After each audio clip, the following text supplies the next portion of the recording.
بسم اللہ الرحمن الرحیم۔ سامعین کرام، آپ سن رہے ہیں اردو کہانی خون کا بدلہ خون، جس کے مصنف ہیں طاہر جاوید مغل، اور یہ اس سلسلے کی پہلی قسط ہے۔ آپ نے اگر ابھی تک میرا چینل کہانی گھر سبسکرائب نہیں کیا تو ابھی میرے چینل کو سبسکرائب کر کے بیل نوٹیفیکیشن آن کر دیجئے تاکہ آنے والی ہر نئی کہانی کی اطلاع بر وقت آپ تک پہنچ سکے۔ وہ عورت برقعے میں تھی۔ یہ برقع بھی عجیب طرح کا تھا، ٹوپی والا نسواری رنگ کا برقع۔ دور ہی سے نظر آتا تھا کہ اس کا کپڑا ریشمی ہے۔ ایسے برقعے عورتیں عموماً صوبہ سرحد میں پہنتی ہیں۔ برقعے والی بڑی تیزی سے اندر داخل ہوئی۔ چال ڈھال سے اندازہ ہوتا تھا کہ وہ نوجوان ہے اور بہت گھبرائی ہوئی ہے۔ برآمدے میں کھڑے سنتری نے اسے روک کر کچھ پوچھنا چاہا، لیکن وہ رکے بغیر آگے بڑھائی۔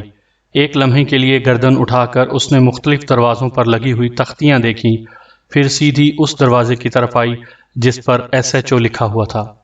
یہ میرے ہی کمرے کا دروازہ تھا۔ لڑکی کے انداز سے ظاہر ہو گیا کہ وہ پڑھی لکھی ہے۔ کمرے کے دروازے پر رک کر وہ ذرا ہچکچائی، پھر اندر آئی اور لرزتی کانپتی سی کرسی پر بیٹھ گئی۔ فرمائیے، میں کیا خدمت کر سکتا ہوں؟ میں نے پوچھا۔ آپ سے مدد لینے آیا ہے جی۔ بڑا مصیبت میں ہے، آپ کو خدا اور رسول کا واسطہ ہمارا مدد کریں۔ وہ پشتو آمیز اردو میں بولی۔ اس کا لہجہ بہت کھنک دار تھا۔ میں سن رہا ہوں بی بی، جو بات ہے کھل کر بتاؤ، میں نے نرم لہجے میں کہا۔ ایک دم وہ رونے لگی۔ نسواری رنگ کے برقعے میں جیسے ایک زلزلہ آ گیا ہو۔ وہ اپنی آواز دبانے کی کوشش کر رہی تھی، اور جتنی کوشش کر رہی تھی آواز اتنی ہی ظاہر ہو رہی تھی۔ وہ ہچکیاں لیتے ہوئے بولی، انسپکٹر صاحب، ہم کو ایک بات بتائیں، کیا پولیس میں اتنا طاقت نہیں ہے کہ وہ ایک شخص کا زندگی بچا سکے؟ کیا کسی میں اتنا ہمت نہیں ہے کہ ایک مجبور شخص کو مارنے والوں سے چھڑا سکے؟ کیا یہ ملک، یہاں کا حکومت، یہاں کا بڑا بڑا افسر لوگ سب بے بس ہے؟ بھرے پورے شہر میں کوئی ایسا نہیں جو قاتلوں کا آت روک سکے؟ بڑا خوفناک سوال کیا تھا اس برقع پوش عورت نے۔ ایک لمحے کے لیے میں سناٹے میں رہ گیا۔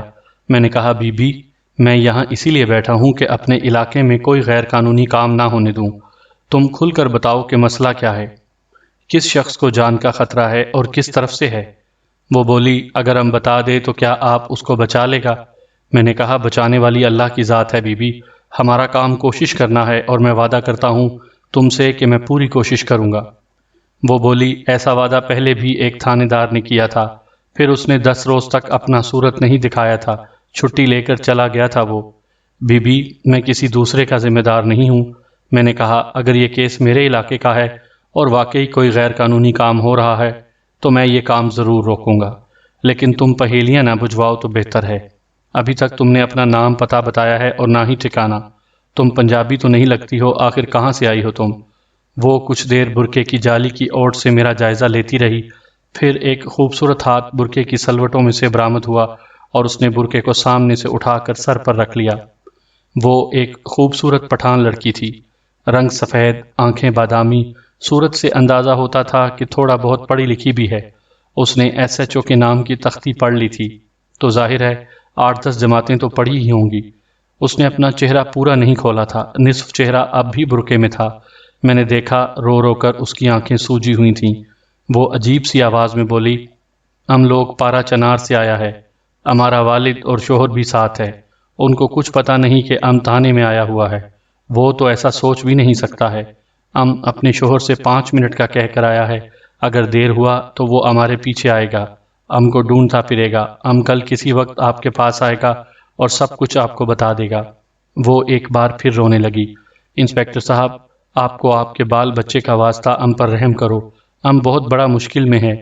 اتفاقاً اس وقت چمبا سے SP صاحب تھانے کے معائنے پر آ گئے۔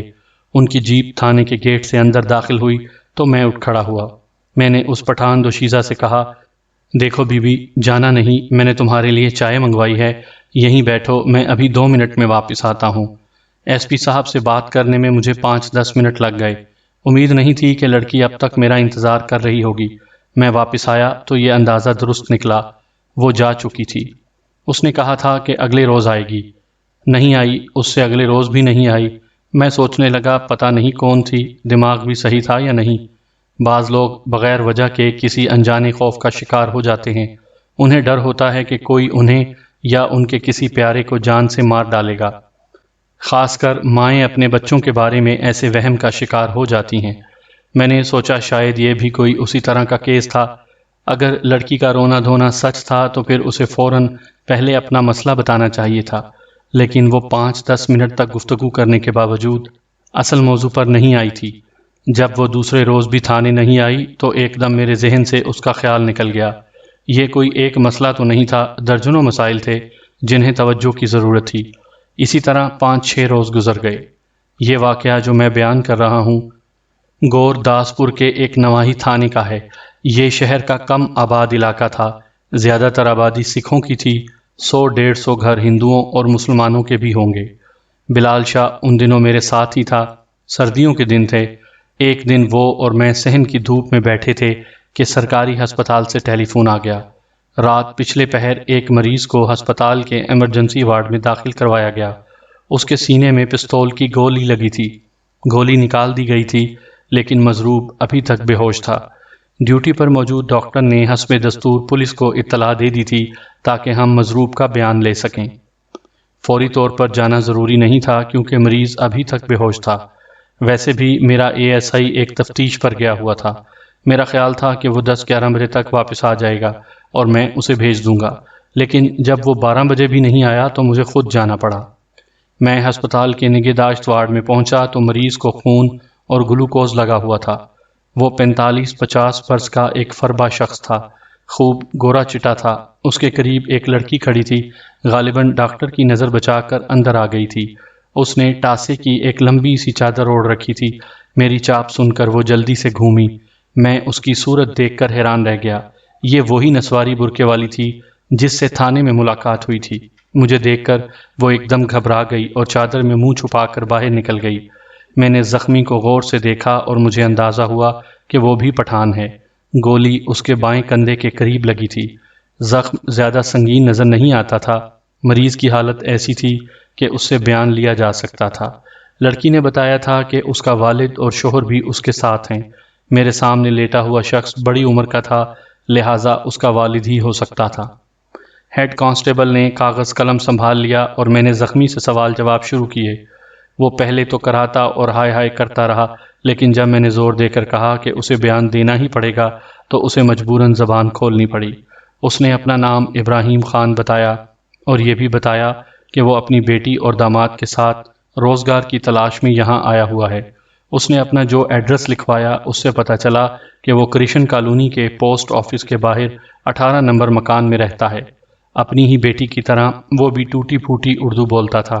میرے مختلف سوالوں کے جواب دیتے ہوئے اس نے بتایا کہ پارا چنار کے ایک قریبی گاؤں میں اس کی 3-4 ایکڑ زمین تھی، لیکن پانی نہ ملنے کی وجہ سے فصل اچھی نہیں ہوتی تھی۔ ویسے بھی اب وہ زمین کڑوی ہوتی جا رہی تھی، اس لیے اس نے وہ زمین بیچ ڈالی۔ اس کی سب سے چھوٹی بیٹی اور داماد بھی پارا چنار چھوڑنے کا ارادہ رکھتے تھے، لہٰذا وہ ان دونوں کو بھی ساتھ لے آیا۔ اس کا خیال تھا کہ وہ یہاں کوئی مناسب سا کاروبار کر لے گا، ممکن ہے لکڑی کا ٹال ہی کھول لے۔ اس کا داماد کاروبار میں اس کا ہاتھ بٹا سکتا تھا۔ گورداس پور میں وہ 2-3 دفعہ پہلے بھی آ چکا تھا اور یہ اس کا دیکھا بھالا شہر تھا، لہٰذا اس نے گورداس پور میں رہنے کا فیصلہ کر لیا۔ ابھی صرف 1 مہینے پہلے انہوں نے کرشن کالونی والا مکان کرائے پر لیا تھا اور اب کاروبار کا سوچ رہے تھے۔ ابراہیم خان نے اپنے پشتو آمیز لہجے میں بتایا، چند دن سے میں اور میرا داماد گل حسن پراپرٹی کا کام کرنے والوں سے مل رہے تھے۔ شاید اسی سے کسی نے اندازہ لگا لیا کہ ہمارے پاس پیسہ ہے۔ کل رات کوئی چور اچکا گھر میں گھس آیا۔ اس نے میرے سر پر پستول تان کر مجھ سے صندوق کی چابیاں مانگی۔ میں نے انکار کیا۔ وہ مجھ سے گتھم گتھا ہو گیا۔ اسی دوران گولی چل گئی۔ میں زخم کھا کر اپنی چارپائی پر گر گیا۔ وہ جس کھڑکی میں سے آیا تھا اسی سے کود کر واپس بھاگ گیا۔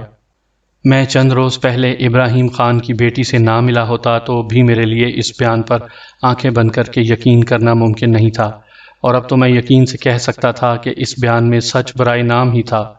ابراہیم اصل بات چھپا رہا تھا۔ اسے کسی چور اچکے کے ہاتھوں گولی نہیں لگی تھی، اسے کسی اور شخص نے نشانہ بنایا تھا، اور عین ممکن تھا کہ جان سے مارنے کے لیے نشانہ بنایا ہو۔ یہ کوئی بہت گہرا چکر تھا۔ میرے کانوں میں ابراہیم کی روتی بلکتی بیٹی کے الفاظ گونجنے لگے۔ کیا پولیس میں اتنی طاقت نہیں کہ وہ ایک شخص کا زندگی بچا سکے؟ کیا کسی میں اتنا ہمت نہیں کہ ایک مجبور شخص کو مارنے والوں سے چھڑا سکے؟ آخر اس روز لڑکی نے کس کا ذکر کیا تھا؟ عین ممکن تھا کہ وہ اس کا باپ ہی ہو۔ لڑکی کے خوف کے عین مطابق قاتل نے ابراہیم کی جان لینے کی کوشش کی ہو۔ اس معاملے پر لڑکی ہی روشنی ڈال سکتی تھی۔ ویسے بھی مریض سے پوچھ گچھ کر کے اس کو تنگ کرنا مناسب نہیں تھا۔ میں ابراہیم کو اس کے حال پر چھوڑ کر وارڈ سے باہر آ گیا۔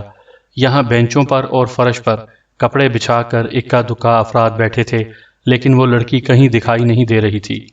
میں نے دوسرے چہروں پر غور کیا، ان میں سے کوئی بھی پٹھان نظر نہیں آیا۔ مجھے خطرہ پیدا ہوا کہ کہیں لڑکی پھر ہاتھ سے نہ نکل جائے۔ میں نے ہیڈ کانسٹیبل کو تو وہیں ابراہیم خان کے پہرے پر چھوڑا اور خود جیپ پر سوار ہو کر کرشن کالونی پہنچ گیا۔ مکان کا پورا ایڈریس میری جیب میں موجود تھا اور مجھے امید تھی کہ لڑکی ہسپتال سے سیدھی اپنے گھر آئی ہوگی، لیکن جب میں ابراہیم کے بتائے ہوئے ایڈریس پر پہنچا تو تمام اندازے غلط ثابت ہوئے۔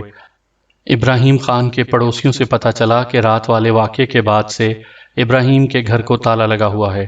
نہ اس کی بیٹی نظر آئی ہے اور نہ داماد۔ میں نے پڑوسیوں سے پوچھ گچھ کی، اس سے پتہ چلا کہ ابراہیم خان نے قریباً 1 مہینہ پہلے یہ مکان کرائے پر لیا تھا۔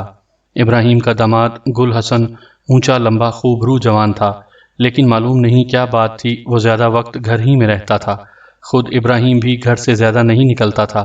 اس کا کہنا تھا کہ وہ یہاں کوئی کاروبار کرنا چاہتا ہے، پراپرٹی ڈیلروں سے مل کر زمین وغیرہ بھی دیکھ رہا تھا۔ یہ لوگ شریف ہونے کے باوجود پہلے دن سے ہی کچھ پر اسرار سے نظر آ رہے تھے۔ محلے داروں میں ایک خیال یہ بھی تھا کہ شاید پیچھے ان لوگوں کی کوئی دشمنی ہے جس کی وجہ سے وہ یہاں آ گئے ہیں۔ ابراہیم کے مکان کے ساتھ ہی ایک درزی محمد سلیم کا گھر تھا۔ محمد سلیم نے بتایا کہ کل رات 2-2:30 بجے کے قریب چوکیدار نے پستول چلنے کی آواز سنی۔ اوپر نیچے 3 فائر کیے گئے۔ چوکیدار بھاگ کر یہاں پہنچا۔ اس دوران میں بھی باہر نکل آیا۔ گھر کے اندر سے ابراہیم کی بیٹی کی رونے کی چلانے کی آوازیں آ رہی تھیں۔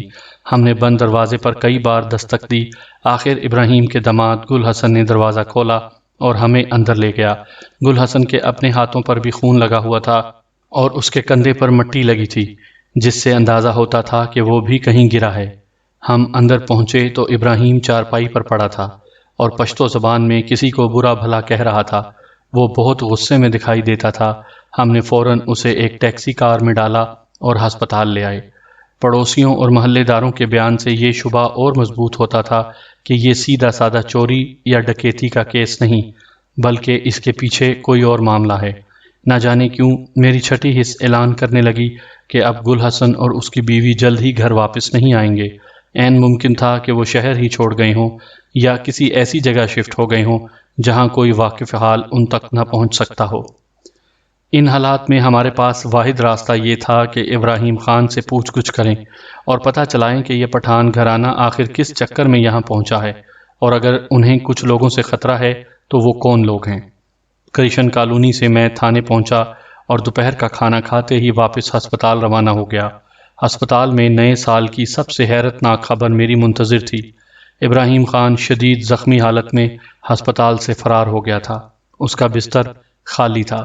وہاں ایک سٹینڈ پر گلوکوز اور دوسرے پر خون کی بوتل جھول رہی تھی۔ پہرے پر موجود ہیڈ کانسٹیبل کا رنگ خوف سے پیلا ہو رہا تھا۔ اس نے کہا، جناب، میں چھوٹے پیشاب کے واسطے 1 منٹ کے لیے برانڈے میں گیا تھا، واپس آیا تو خان غائب تھا۔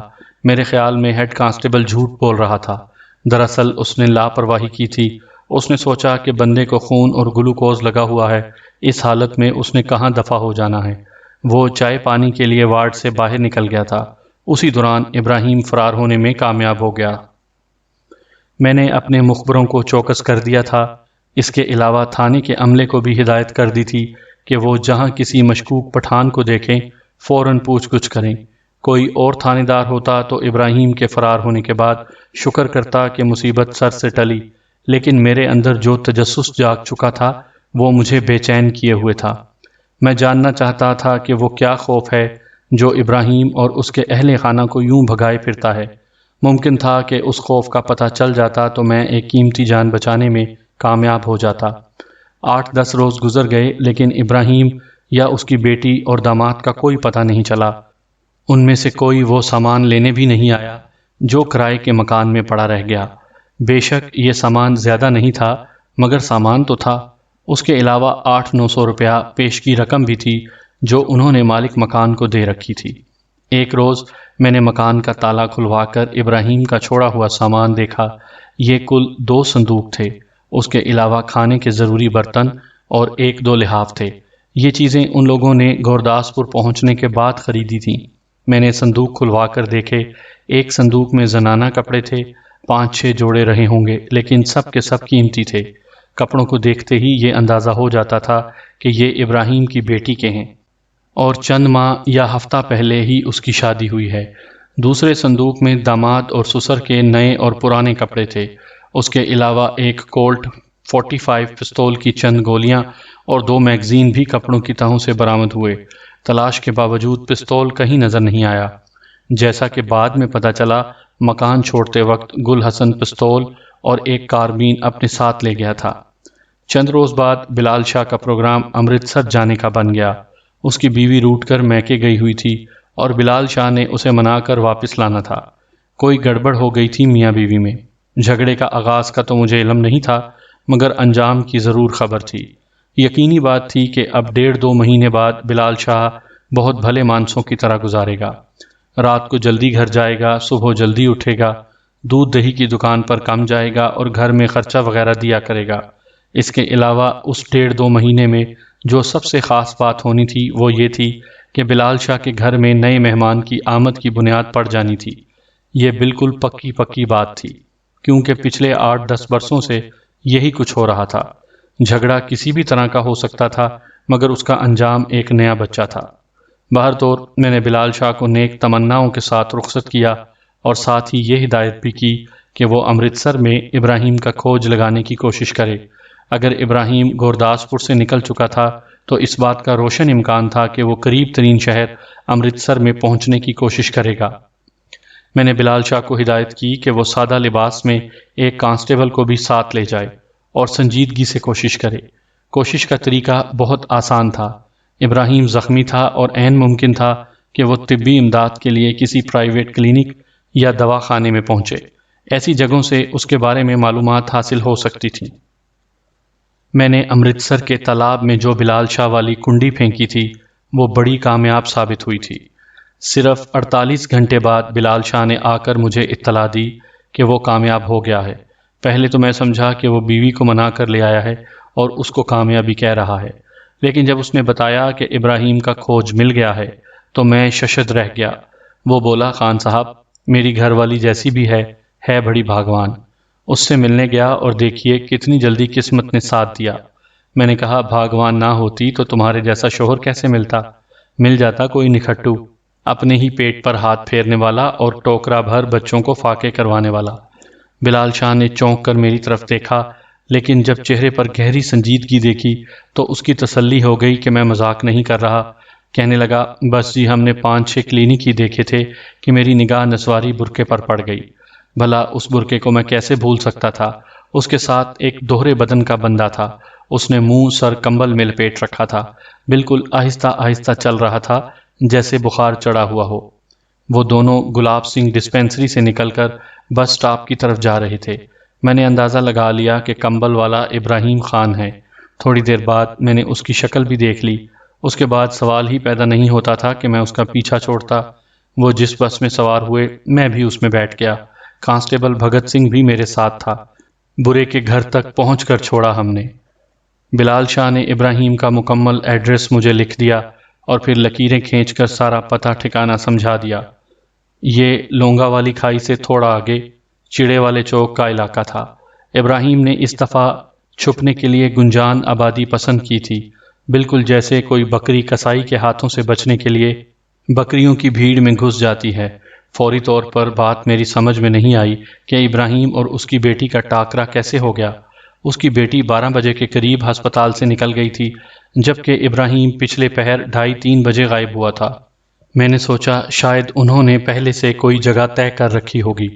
مجھے بھروسہ تھا کہ بلال شاہ نے پوری احتیاط سے پیچھا کیا ہوگا اور ایسا کوئی خدشہ نہیں کہ وہ لوگ چکنے ہو کر وہاں سے نکل جائیں۔ پھر بھی میں کوئی رسک لینا نہیں چاہتا تھا۔ میں نے اسی وقت بلال شاہ کو ساتھ لیا اور ابراہیم سے اور اس کی بیٹی سے ملنے نکل کھڑا ہوا۔ شام کے 6 بجے تھے جب ہم امرتسر پہنچے۔ چڑے والے چوک تک پہنچتے 1 گھنٹہ اور لگ گیا۔ قریباً 7 کا وقت ہوگا جب ہم نے مکانوں میں گھرے ہوئے ایک چھوٹے سے مکان کے دروازے پر دستک دی۔ چند لمحے بعد کسی نے دروازہ کھولا اور دروازے کی اوٹ سے پوچھا کون ہے؟ میں آواز پہچان گیا۔ یہ وہی نسواری برقعے والی لڑکی تھی۔ میں نے کہا یہ میں ہوں، انسپکٹر نواز۔ لڑکی پردہ وغیرہ بھول کر سامنے آ گئی۔ اس کی آنکھیں پھٹی ہوئی تھیں اور منہ حیرت سے کھلا تھا۔ غالباً اسے یقین نہیں آ رہا تھا کہ وہ جاگتی آنکھوں سے میری صورت دیکھ رہی ہے۔ اتنے میں میری نظر ابراہیم پر پڑ گئی۔ وہ ایک کمرے کے ادھ کھلے دروازے میں کھڑا ڈرے ڈرے انداز میں بیرونی دروازے کی طرف دیکھ رہا تھا۔ مجھے پہچاننے کے بعد شاید وہ چھپنے کی کوشش کرتا، لیکن میری آواز نے اس کے پاؤں پکڑ لیے۔ میں نے دروازے سے ہی پکار کر کہا ابراہیم 1 منٹ کے لیے باہر آؤ، میں نے بات کرنی ہے تم سے۔ ابراہیم کے لیے چھپنے کا راستہ بند ہو گیا تھا۔ وہ جہاں کھڑا تھا وہیں کھڑا رہ گیا، پھر دھیمے قدموں سے چلتا ہماری طرف بڑھنے لگا۔ اس نے کمبل کی بکل مار رکھی تھی۔ مجھے اندازہ ہوا کہ کمبل کے نیچے اس نے پستول وغیرہ چھپا رکھا ہے۔ بہت حیران ہو کر اس نے پوچھا تھانے دار صاحب آپ یہاں؟ میں نے کہا اسپتال سے تم بتائے بغیر نکل گئے، تمہارا بیان لینا بھی تو ضروری تھا۔ وہ گمسم کھڑا میری طرف دیکھتا رہا، جیسے سمجھ نہ پا رہا ہو کہ میں کیا کر رہا ہوں۔ پھر قدرے بیزاری سے بولا یقین نہیں آ رہا کہ آپ میرا بیان لینے کے لیے اتنی دور آئے ہیں، اور پھر میرا بیان لینا کوئی ضروری بھی نہیں تھا۔ جو تھوڑی بہت بات تھی وہ میں نے بتا ہی دی تھی۔ میں نے کہا اگر اتنی ہی بات ہوتی جتنی تم نے بتائی تھی تو پھر مجھے کیا ضرورت تھی یوں خجل خراب ہونے کی؟ تم بھی اچھی طرح جانتے ہو کہ بات اتنی نہیں جتنی تم نے بتائی تھی۔ میری آنکھوں میں دیکھ کر وہ کچھ گھبرا سا گیا۔ میں سمجھا نہیں آپ کیا کہہ رہے ہیں؟ میں نے کہا چھپانے سے کوئی فائدہ نہیں ابراہیم، شاید تمہیں خبر نہیں کہ تمہاری بیٹی مجھ سے مل چکی ہے۔ ابراہیم کا چہرہ ایک دم زرد پڑ گیا، بولا پتہ نہیں آپ کیسی باتیں کر رہے ہیں۔ میں نے کہا پٹھانوں کی مہمان نوازی تو بہت مشہور ہے ابراہیم، میرا خیال تھا کہ تم اندر آنے کا کہو گے۔ وہ جیسے چونک کر ایک طرف ہٹ گیا۔ میرے اور بلال شاہ کے لیے یہ موقع غنیمت تھا۔ ہم دونوں اندر فوراً داخل ہو گئے۔ دروازے میں داخل ہوتے ہی بائیں طرف ایک اور دروازہ تھا۔ یہ اس مکان کی چھوٹی سی بیٹھک تھی۔ ابراہیم نے ہمیں بیٹھک میں بٹھا دیا۔ اس وقت ہمیں اندازہ ہوا کہ ابراہیم کا داماد گل حسن بھی گھر میں ہے۔ حیرت کی بات تھی کہ اس کے ہوتے ہوئے زخمی سسر نے باہر آ کر دروازہ کھولا تھا۔ اس سے پہلے گورداسپور میں بھی ابراہیم کے پڑوسیوں نے بتایا تھا کہ گل حسن بہت کم گھر سے نکلتا ہے، اللہ جانے وہ کیوں پردے میں بیٹھا ہوا ہے۔ ہمیں بیٹھک میں بٹھا کر ابراہیم نے چائے پانی کے لیے باہر جانا چاہا، مگر میں نے بیٹھک میں ہی اسے روک لیا۔ اس موقع پر اس کا بیٹی سے ملنا ٹھیک نہیں تھا۔ میں نے لمبی چوڑی تمہید باندھنا ضروری نہیں سمجھی اور کہا دیکھو ابراہیم یہ بات تم بھی اچھی طرح جانتے ہو، اگر یہ صرف چوری چکاری کا کیس ہوتا تو میں تمہارے پیچھے کبھی اتنی دور نہیں آتا۔ تمہاری بیٹی مجھ سے مل چکی ہے اور وہ سب کچھ بتا چکی ہے جو تم چھپانا چاہتے ہو۔ کچھ لوگ تمہارے پیچھے ہیں، وہ تمہیں جان سے مارنا چاہتے ہیں۔ تم اس سے پہلے پولیس کی مدد حاصل کرنے کی کوشش بھی کر چکے ہو لیکن ناکام رہے ہو۔ چند دن پہلے تم پر جو حملہ ہوا وہ اسی سلسلے کی ایک کڑی تھا۔ کیا میں غلط کہہ رہا ہوں؟ ابراہیم کا رنگ اور پھیکا پڑ گیا۔ اس نے کچھ کہنا چاہا لیکن ہونٹ کپ کپا کر رہ گئے۔ میں نے کہا میں بے خبر نہیں ہوں لیکن چاہتا ہوں کہ سب کچھ تم اپنی زبان سے بتاؤ، اور اس میں تمہارا اپنا ہی فائدہ ہے۔ اگر میرے پاس درست معلومات ہوں گی تو یقینی بات ہے کہ میں تمہارے کام آ سکوں گا۔ ایک دم وہ بھڑک اٹھا، کیا کام آ سکو گے تم؟ کوئی ہمارے کام نہیں آ سکتا، یہ سب جھوٹی باتیں ہیں۔ ہمیں اپنی لڑائی آپ ہی لڑنی ہوگی، آپ ہی جینا اور مرنا ہوگا۔ خدا کے واسطے ہمیں ہمارے حال پر چھوڑ دو، ہماری زندگی کو اور مشکل مت بناؤ۔ یاد رہے کہ ابراہیم یہ ساری باتیں پشتو نما اردو میں کر رہا تھا۔ میں قارئین کی آسانی کے لیے ان باتوں کو سیدھے سادے الفاظ میں بیان کر رہا ہوں۔ میں نے ابراہیم کی ڈھارس بندھانے کی کوشش کی اور اسے کہا کہ 5 انگلیاں ایک سی نہیں ہوتی۔ وہ آبدیدہ ہو گیا اور پھر سسکیاں لینے لگا۔ اندر سے وہ بہت دکھا ہوا شخص تھا۔ میں نے کوشش کر کے اسے بولنے پر آمادہ کیا۔ اگلے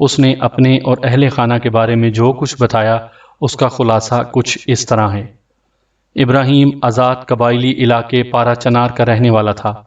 آج سے 2 برس پہلے وہ پارا چنار کے ایک نواحی گاؤں ترانڈی میں امن چین کی زندگی بسر کر رہا تھا۔ تھوڑی سی زمین تھی اور کھیتی باڑی سے بآسانی گزارا ہو رہا تھا۔ ابراہیم اپنی 3 بیٹیوں کی شادی کر چکا تھا اور اب سب سے چھوٹی بیٹی سمر کی باری تھی۔ مقامی رواج کے مطابق ابراہیم نے سمر کا رشتہ 3000 روپے کے عوض گل حسن سے طے کر دیا۔ گل حسن ایک محنتی نوجوان تھا اور لکڑی منڈی میں سودے خریدتا اور فروخت کرتا تھا۔ ایک بیمار والدہ کے سوا آگے پیچھے اس کا کوئی نہیں تھا۔ گل حسن سے سمر کا رشتہ طے ہونے کے 4 ماہ بعد ایک حادثہ ہو گیا۔ گل حسن اپنے دوستوں کے ساتھ کونج کے شکار پر گیا ہوا تھا۔ وہاں اس کا جھگڑا موسیٰ زئی قبیلے کے چند نوجوانوں سے ہو گیا اور موسیٰ زئی قبیلے کا ایک لڑکا گل حسن کے ہاتھوں گولی لگنے سے ہلاک ہو گیا۔ قبائلی علاقوں کی دشمنی قدیم زمانے سے مشہور ہے۔ یہاں خون کا بدلہ خون ہوتا ہے، اور مقتول کے وارث گل حسن کے پیچھے پڑ گئے اور ہر جگہ اسے ڈھونڈنے لگے۔ دوسری طرف گل حسن میں بھی جان بچانے کی فطری خواہش موجود تھی۔ وہ اپنے خون کے پیاسوں سے چھپتا پھر رہا تھا۔ موسیٰ زئی قبیلے کے سردار کی ابراہیم خان سے الیک سلیک تھی۔ ایک روز وہ ابراہیم خان سے ملا اور اسے کہنے لگا کہ وہ گل حسن سے اپنی بیٹی کا رشتہ ختم کر دے، کیونکہ کچھ بھی ہو جائے انہوں نے گل حسن کو زندہ نہیں چھوڑنا۔ وہ کیوں اپنی بیٹی کی زندگی کو روک لگانا چاہتا ہے؟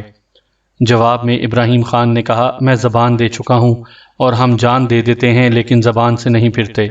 موسیٰ زئی کے سردار نے کہا، زبان تم نے زندہ انسان سے شادی کرنے کی دی تھی، بیٹی کو مردے سے بیانے کا وعدہ نہیں کیا تھا، اور گل حسن زندہ ہونے کے باوجود مردہ ہے۔ اسے ایک ایسے مرغ کی طرح سمجھو جس کی گردن کٹ چکی ہے اور پھر بھی بھاگ رہا ہے۔ ابراہیم نے نرم پڑتے ہوئے کہا، دیکھو، میرے اور گل حسن کے درمیان جو معاملہ طے ہوا ہے اس کے مطابق ٹھیک 4 مہینے بعد مجھے بیٹی کی رخصتی کرنی ہے۔ اگر ان 4 مہینوں کے اندر اندر تم گل حسن کو قتل کر سکو تو ٹھیک ہے، ورنہ میں قول کے مطابق اسے بیٹی دینے پر مجبور ہوں۔